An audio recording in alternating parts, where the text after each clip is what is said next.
Meron ako ditong 2 kilong ube. Ilalaga ko muna ito. Lagyan natin ng tubig.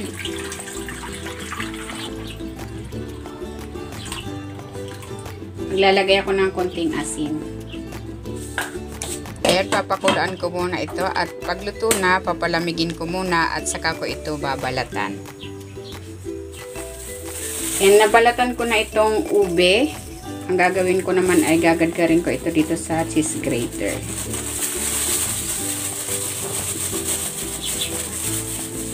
Yan, malapit na akong matapos. Ito na lahat yung ating ube.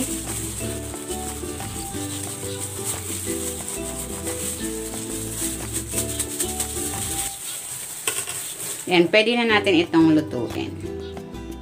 Ilalagay ko na itong gata. Evap milk. Condensed milk. At ang asukal.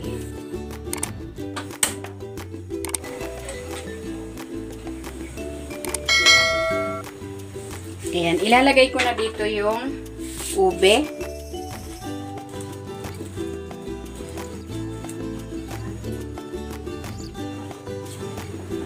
Ayan, hahaluin natin ito. Tuloy-tuloy ang paghalo para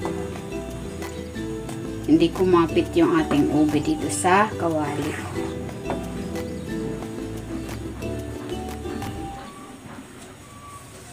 And para maganda yung kulay nitong ating halaya, maglalagay ako ng ube flavoring.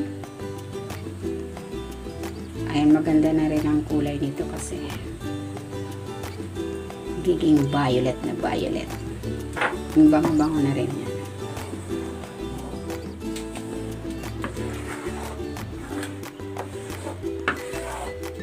Ayan, after 20 minutes, ito na yung ating halaya. Medyo malapot na. Tutuloy ko lang ang pagluto hanggang sa ito ay maging maligat. Ayan, maligat na itong ating halaya. Mahirap na haluin. Maglalagay ako dito ng butter para makintab.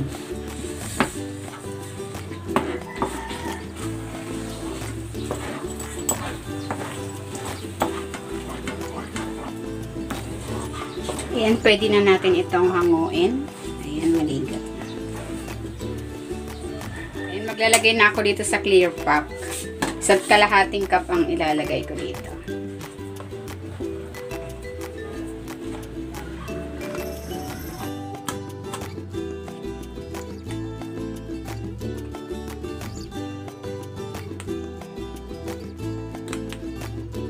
Ayan, okay na ito. Ayan, ready na itong ating ube halaya. Bali, nakagawa ako ng 6 na clear pack. Ang nagastos ko dito is 283 pesos. Pwede natin itong ibenta ng 80 pesos to 100 pesos. Depende sa inyong lugar.